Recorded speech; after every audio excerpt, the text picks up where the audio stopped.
Excellent. Okay, let's continue. We'll conclude in about 10 or 15 minutes. Why is it so important to change these things that we've talked about? Expenses, income, price of our stock. Why is it so important to change these things? And can we change them?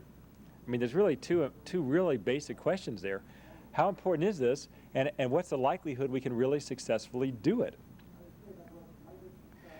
First of all, let's realize that I'm going to argue that no matter how difficult the situation is, we must learn to do this because of a number of reasons. The most difficult situation usually involves a human emotion. You know, it's so much easier, not that Sandra would agree with me, but it might be easier for her to say, it's easier to specify a different quality of supply and switch our order than it is to tell a particular employee or associate that works with you that they're not doing the work the way you'd like it done, and here's how I'd like to see it changed. That's harder to do because it's a human emotion. And it's very difficult for anyone to tell another human being that we need to see something changed. And yet, in a way, it's also very uplifting because the result, when you help that person to be successful at what they're doing by giving them a new direction or a new expectation or a different responsibility or less responsibility, the result is pretty soon you've managed to make them successful. And if they're successful, then you feel good about yourself, your team feels good, your group feels good, your department's working well, and generally it's a very fulfilling, rewarding experience. It might seem a little difficult at first, but the net result is always a positive one. They don't like disappointing you.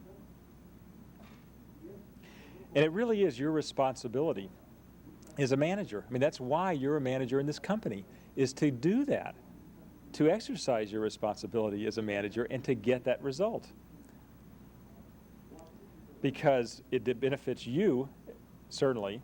It benefits the entire company in the long run because it ultimately benefits the growth of the company because there will be growth if there is successful planning that leads to this earnings that we've been talking about through this entire meeting.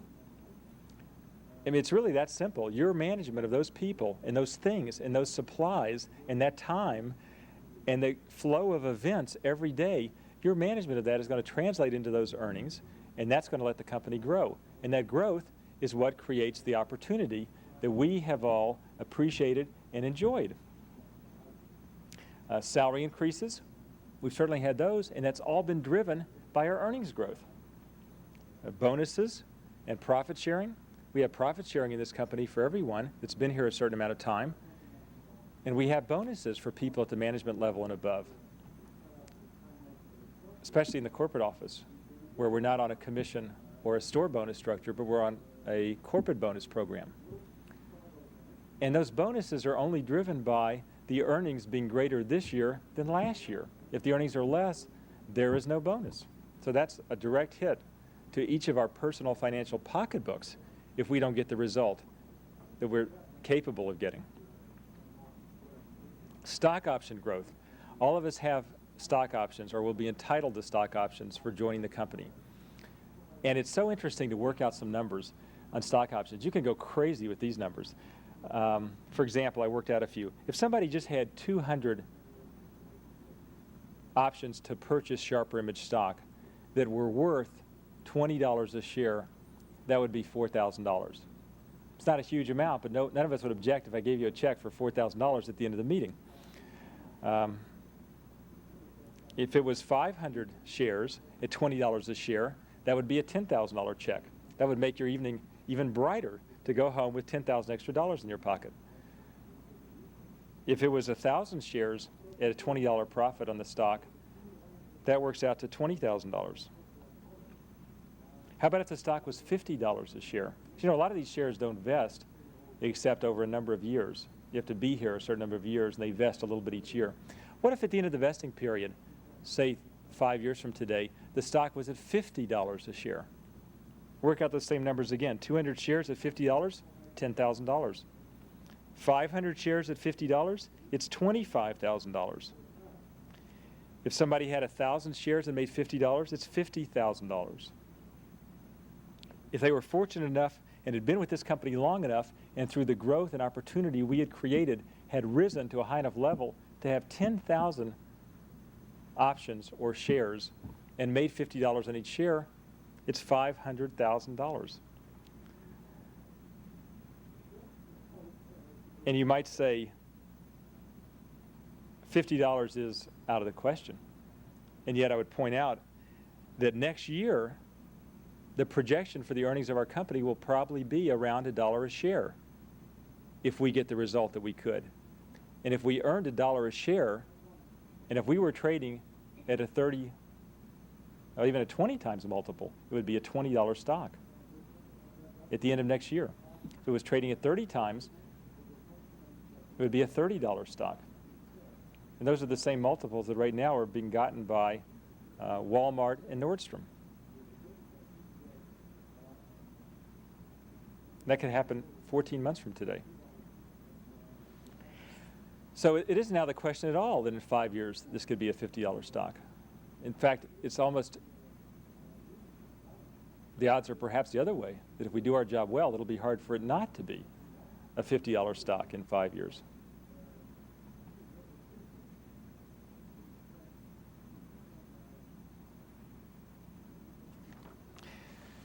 So those are a lot of the reasons why, to me, it's so important that we exercise our responsibilities as managers to get that result. Because I want to see that growth for you and for me, for all of us, to have the opportunity to get salary increases, the bonuses, the profit sharing, the stock option growth, just the opportunity to advance in our own careers and get more responsibility.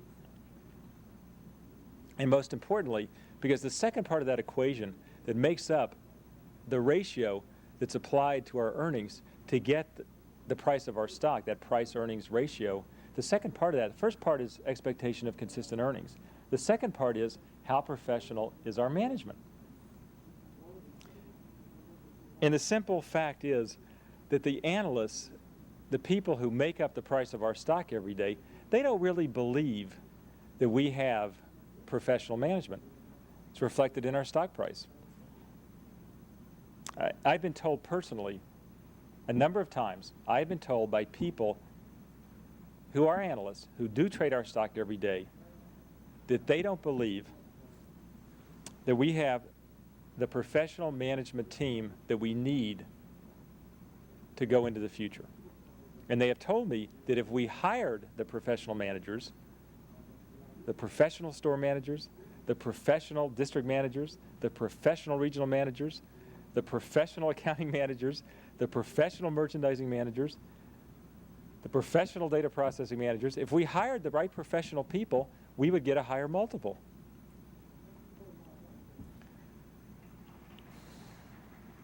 You know, Williams-Sonoma hired an outside president 2 or 3 years ago. He didn't know much about their business, but the price of their stock went up. He left 18 months later. They hired another professional manager. Price of the stock went up some more. Trades at 25 times earnings. The Gap hired a new merchant. As you may recall, the stock went to $80 a share. Never been higher in its life. It eventually dropped back to 30, but it's still trading at 17 times earnings.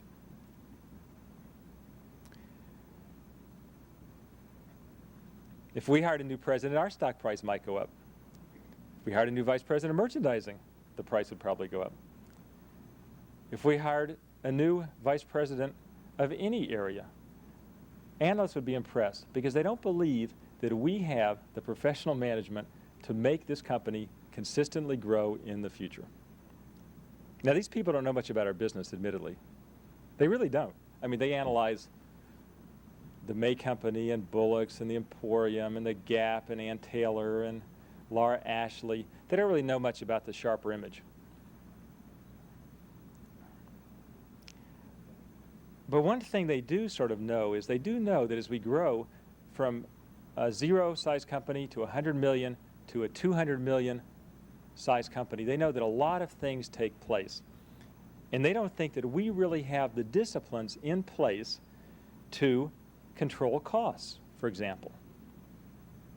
They don't think we have the discipline to control the personnel that work for us. These skills run across every company. They don't have to know much about the SHRP image to know when you have 1,000 people, if you can't control the hours they work, if you can't control how productive they are, if you can't manage their productivity, then you're going to have a result that's not as good as some other company where they've been doing that for 20 years. They don't think we have the personnel experience to phase out non-productive associates and to promote productive ones. They don't think we have the knowledge or the skills or the resolve to reassign somebody to where they could be successful. They don't believe that we can find enough unusual products to keep our company ahead of other people that are trying to compete with us. And there is plenty of competition out there. And more people every day are waking up to the fact that we have generated a tremendous sales volume. And so they are trying to understand what it is we do and copy what we're doing. Now, they don't really understand exactly what we're doing, and that's why no one's copied it. And quite frankly, the competition is no closer today than it was 5 years ago or 10 years ago. In fact, if anything, it may be further away, because we have been willing over the years to sacrifice a certain amount of profit to make sure that we are in a position where we are virtually in control of our market. We are in the best locations. We are in many different prime locations. We're in the best shopping centers. We're in almost every fine shopping center in the United States right now. We're in the best financial districts. We have the premier catalog. We have the national reputation. It would take years, perhaps a decade, for anybody else, even if they started today, to build the same locations, the same reputation, the same catalog, the same following that we built. So we are virtually, right now, in a total control of our own destiny. The problem is the people who are analyzing us don't believe we're skilled enough to manage our own destiny. They don't believe that we can manage our margins, our merchandise margins. They don't believe that we can manage the leftover inventory that a 64, 62 store chain will create this Christmas. They don't believe that we can control the quality of our products or the distribution of those products. They don't believe that we can control the data processing needs or the distribution center needs of a $200 going on $300 million business. And so far, they've been right.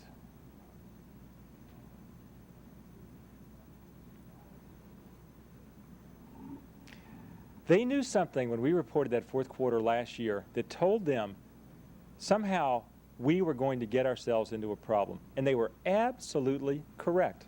Maybe it was luck that they were correct. Maybe they just suspected something. Maybe they knew this happens to every company that grows that quickly. But they were right. Margins were down in the first half of this year. We didn't control our margins. Expenses were up. We took in 30% more money in the 6 months that ended in the first half of this year than we've ever taken in the history of our company. We took in 30%, a third more income than we'd ever taken in the history of our company. And yet, we still managed to lose more money than we'd ever lost in the history of our company. In a way, we proved that we couldn't control the productivity, couldn't manage the people that work for the people in this room, because our personnel costs almost doubled in the first 6 months of the year. Now, we added a lot of stores, so the statistic's not quite accurate, but personnel costs skyrocketed. So did supplies. So did telephone. In fact, every single expense in our company increased dramatically. Pick an expense area, and I would bet you that if we looked at it, you'd find it increased dramatically, regardless of what it was. You name it, it increased. Phone usage, attorney's fees, you name it, supplies, printing, everything went up.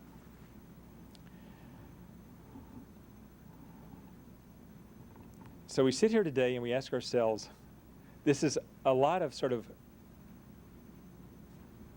discouraging news and a small bit of encouraging news. I mean, we did complete the highest volume 6 months we've ever had in our history. We just completed the second biggest volume, the biggest volume we've ever had, and we're about to complete probably the second highest earnings year we've ever had. And we are going to hit a new sales record and top 200 million of sales. And it is certainly true that the most important thing is our market position, our reputation, how it affects our future growth. That's a lot more important than our earnings in any given 6 months. So we're doing a lot of things right.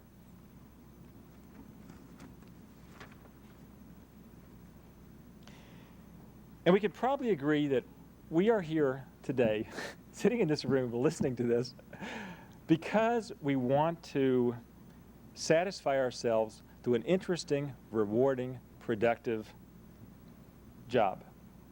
First of all, we got to support ourselves. We like the income. But secondly, we'd like to enjoy what we're doing. We'd like to enjoy where we work. We'd like to enjoy what we're doing every day. We'd like to enjoy the people we work with. Have a nice desk, a nice office to work in. All those things are really important. To be with people we like is one of the most important. And I'll repeat, I've never imagined that I would enjoy being with a group of people that I work with today as much as I do. But I really do. And when I visit the stores, I feel the same way. It's a fantastic company right now with a wonderful group of people. And we really, I think, enjoy working with one another. So that part is very good. And we're really proud to tell people where we work. It's a lot of fun to say, I work at the Sharper Image, because people regard us with a certain awe and maybe jealousy, because we work for a company that has been extraordinarily successful.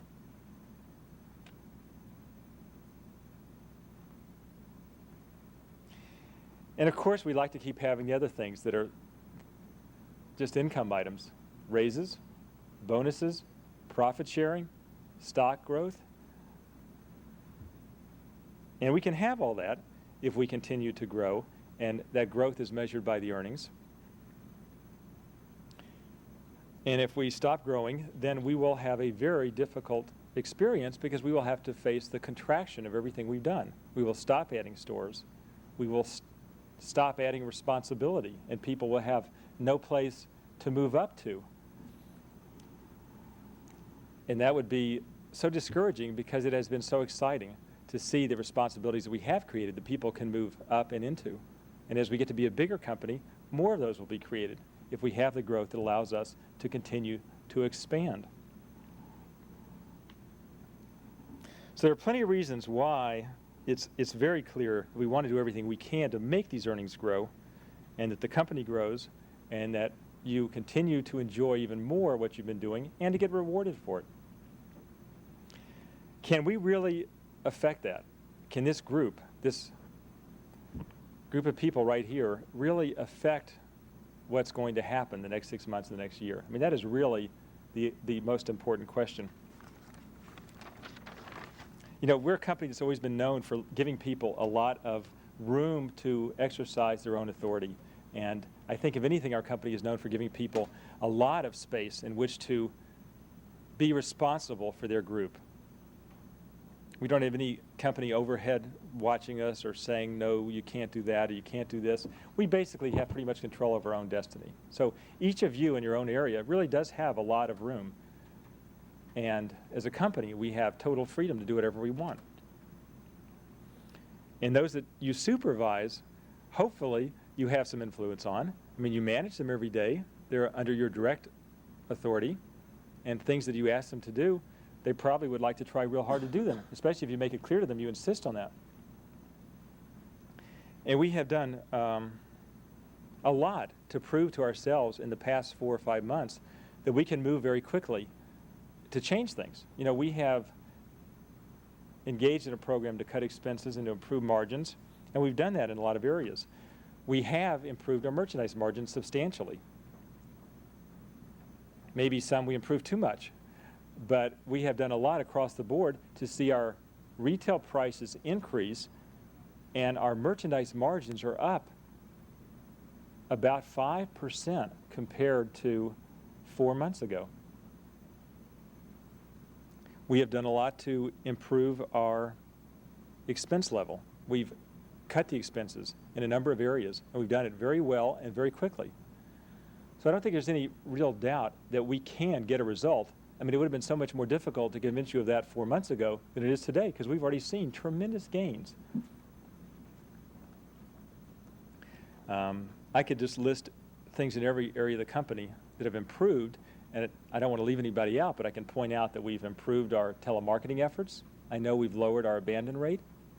I've heard that we've improved our customer relations response.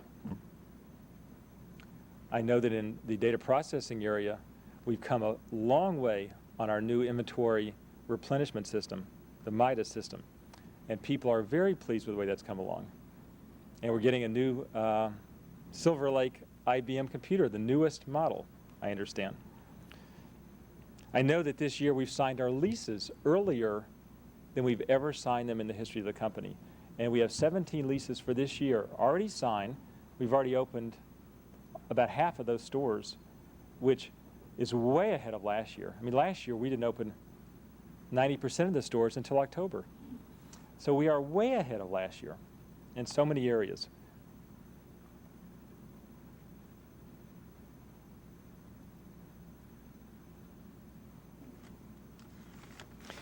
It's funny, I have a particular way of looking at the world that says that luck is preparation meeting opportunity. It's a little truism that I happen to be fond of. Luck is preparation meeting opportunity. That means, I guess, that if you're prepared, when some opportunity comes your way, you will take advantage of it. And other people look at it and say, boy, was he lucky? Or were they lucky? Or was that company lucky? But really, it's not luck. It's really just being prepared and having some opportunity come your way.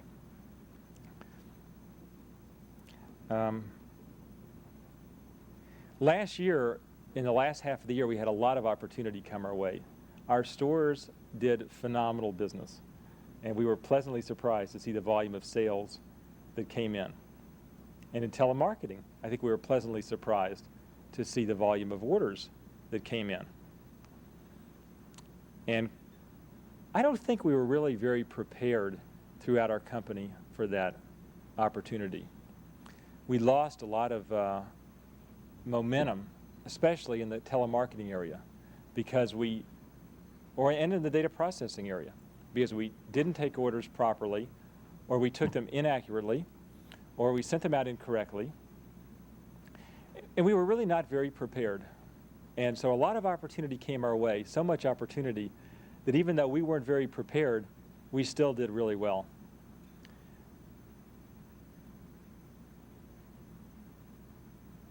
But by the first quarter of this year, that lack of preparation began to be telling. And some of the customers that perhaps we had discouraged during the previous holiday season didn't want to reorder from the catalog. Who knows? Or perhaps the fact that we were unprepared for last Christmas in some areas, by the first quarter of this year, perhaps that had spilled over into other departments, and perhaps we were unprepared in some other departments as well. But whatever psychology or momentum was taking place in this company, we were so unprepared by the first quarter that when opportunity somewhat evaporated because the sales weren't so good, coupled with our own lack of preparedness, the result was fairly dismal. Mediocre sales, high expenses, poor margins, poor productivity, lack of preparation combined with lack of opportunity. A very bad combination. Well, now we're through that 6 months. We have reported that 6-month period. It is history, and it will be a multiple of our stock price, which will be printed in the Wall Street Journal next year. But it's history. No one's trading on that anymore. All they're trading on is what is the future expectation of the consistency of our earnings, and what is their evaluation of the professionalism of our management. That's all they're trading the stock on today. The rest is history.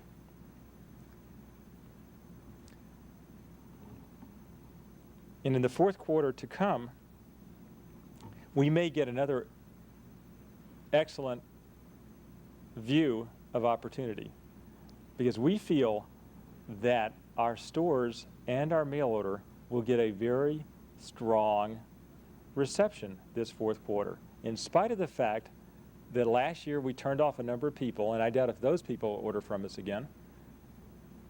We have enough positive interactions in our stores, and we have enough positive customers in our mail order lists that I think we will have an excellent number of orders coming in and customers walking in our stores. It may not be an opportunity that's beyond expectations, but it would be a very ample opportunity. And we must make sure that we get every potential sale that comes into the stores and that comes into the telemarketing. We cannot afford this year to let any of those opportunities get away.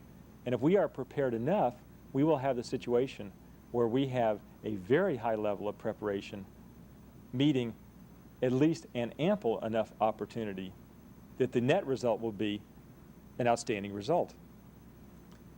And an outstanding result this fourth quarter would go a long way to convince people that we not only have a future earnings potential that will be consistent, but that we are beginning to demonstrate a professional management. Because right now they don't think we can do it.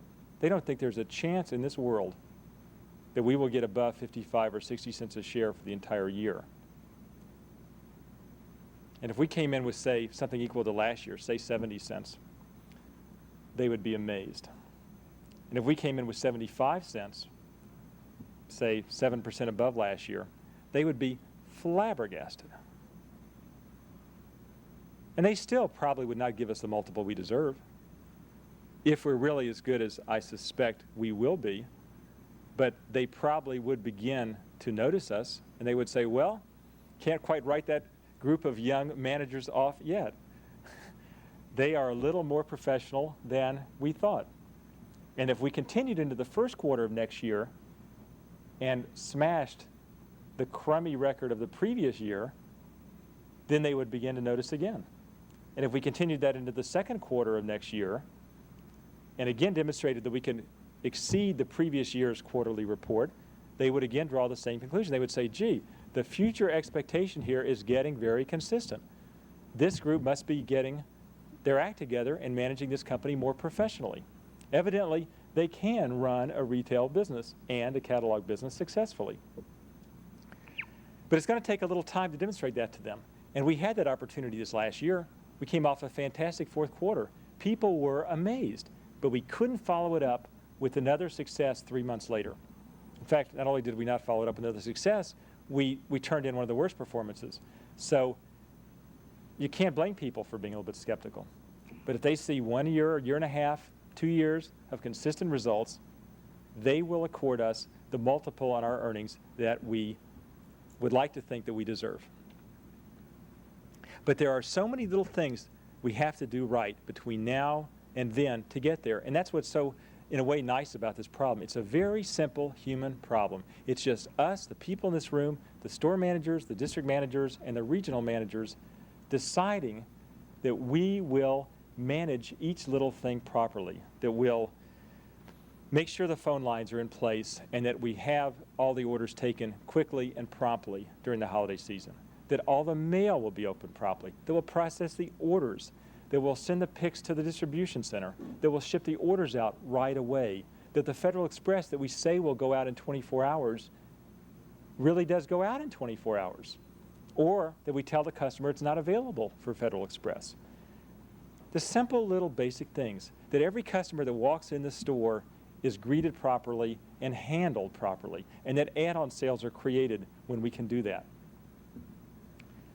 That a return is converted to an exchange, not a cash refund, if possible. All these little things, that the productivity of the people underneath you is managed. Every little opportunity that comes our way the next 6 months and the next year, we have to be prepared to take advantage of. And if we do, everything will happen for us. we'll get the growth we want in earnings, and we'll get the growth we want as a company. And that growth will create the opportunity for us to grow professionally, to have more responsibility, to have our salaries grow, to have bonuses, to have profit sharing, to have our options be worth a lot of money. All those things are ours if we will just follow through and manage our own company and prove to ourselves that we are professional managers.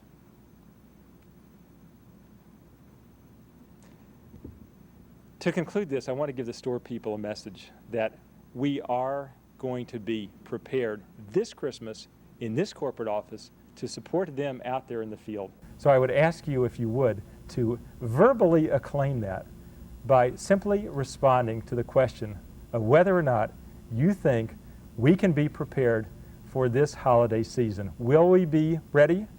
Yes! How about really loud and tell the entire world that next year we are going to show them that we are going to be ready. Will we? Yes! How about as loud as you can at the top of your lungs once and for all to tell ourselves that we have the confidence that we are going to be the management team that is going to show the United States and the world that we are capable of being one of the greatest retail successes. Can we? Yes!